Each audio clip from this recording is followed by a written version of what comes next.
Detajet e reja janë zbardhur nga dosja voluminoze e Spakut, ku janë zbuluar identitetet, rolet dhe nofkat e të përfshirëve në grupin kriminal Raja, i cili dyshohet për trafikun ndërkombëtar të drogës drejt Turqisë, Gjermanisë dhe Holandës.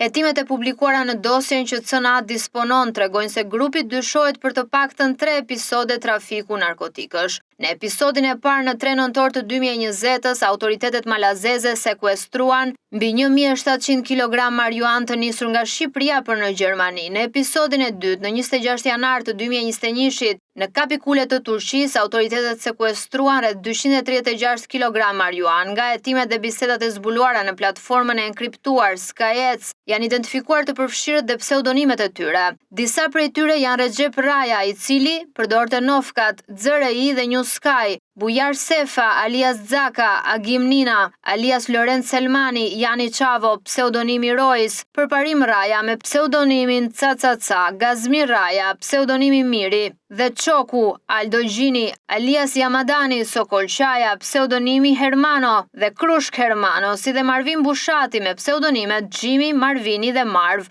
Komunikimet e zbuluara tregojnë se grupi monitoronte ngarkesën e drogës në doganën turke dhe informonte njëri tjetrin për çdo problem gjatë transportit. Në biseda ata shprenin dyshimin se drejtuesi i kamionit ishte arrestuar, duke konsideruar të sigurt sekuestrimin e ngarkesës. Episodi i tretë ka ndodhur në 23 nëntor të 2020-s, kur autoritetet holandeze sekuestruan 475 kg kokainë të dërguar nga Ekuadori në portin Vlissingen të Holandës.